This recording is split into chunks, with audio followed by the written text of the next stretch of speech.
Best mac and cheese ever.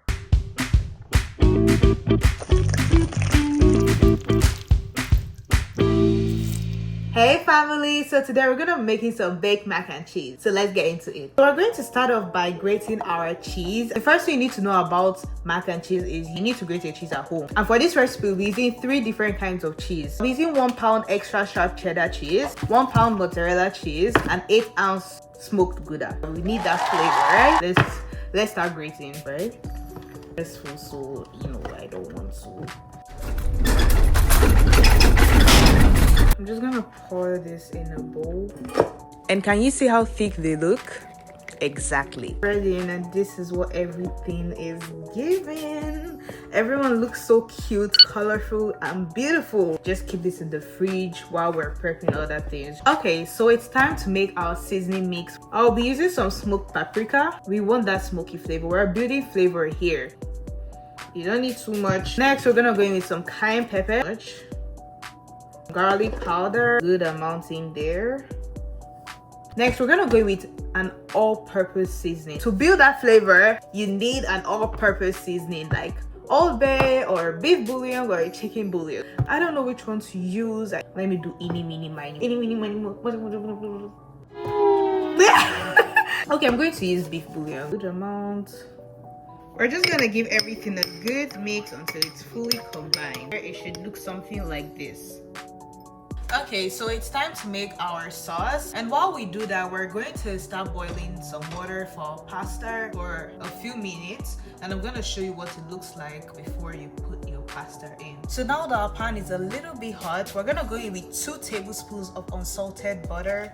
Just go in with it, and make sure your heat is on medium so that your butter doesn't brown too much. Bear in mind, we're making a roux for this mac and cheese. This recipe has roux in it, so just in case you're not a fan of roux mac and cheese, yeah, this one is. If you're enjoying this so far, don't forget to like, comment, and subscribe. When your water is starting to look like this, you know your pasta is ready to go in. I'm gonna be using a pound of this elbow pasta. I'm going with everything.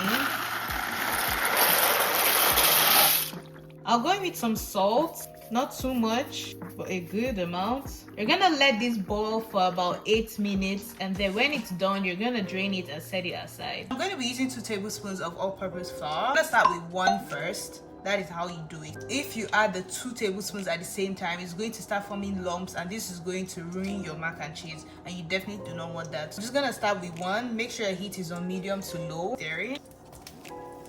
See that? Can you see that? And now we're gonna go in with the 2nd tablespoon and keep giving it a good mix, right? Keep stirring this for about a minute. Our roux has cooked evenly. Now it's time to go in with our evaporated milk. Make sure your heat is still on medium to low while doing this. So you're not gonna put everything at the same time. You're gonna put it bit by bit, just like this. You're gonna stir it while doing it to avoid lumps. That is good. Keep stirring it till your arms are literally about to fall off. It's been 7 to 8 minutes and our pasta is looking ready. So now you're just gonna drain it and set it aside. Once your sauce is looking like this, you're gonna go in with some heavy cream, and you're also going to do this gently on medium to low heat still. You're gonna give this a good mix. This is how to make a good mac and cheese. And then you're gonna go in with the last round of heavy whipping cream. After a few minutes, you're gonna go in with your seasoning. In this process, make sure your heat is on medium. This looks amazing. You're gonna keep stirring this till all the seasonings are fully incorporated. Now we're gonna taste to see if we need extra seasoning. Together, we're gonna go in with half of this. We're gonna go into a handful first, and then handful, and then handful till it's half. Make sure you turn off the heat before going in with your cheese so that your sauce comes out smooth and not grainy. I'm gonna keep mixing that so everything is properly mixed. Perfect. If you want yours not as thick as this, go in with a good amount of whole milk and not all of whipping cream. Now it's time to introduce our mac bit by bit. just so we don't overcrowd it. See that? This sounds immaculate.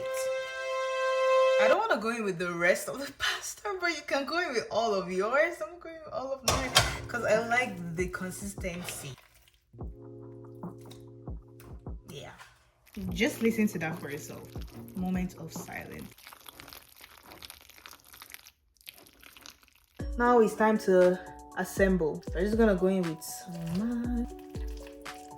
So this is one layer done. We're gonna put some of our cheese.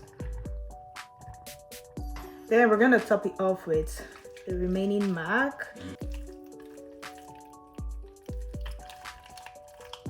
And now we're gonna top it off with the remaining cheese.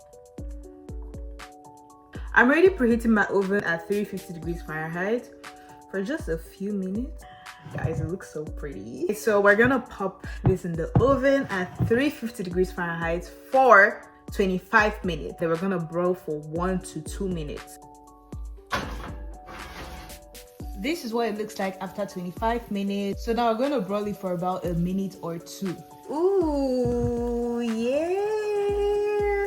Our girl is here.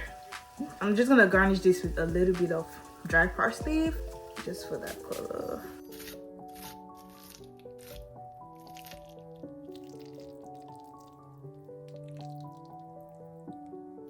Damn. Best mac and cheese ever. Oh, okay. I'm so excited to try this.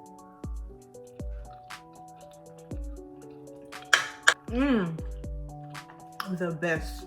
This is the only mac and cheese recipe you need right now. It's creamy, it's cheesy, it's built with flavor. It tastes so good, guys.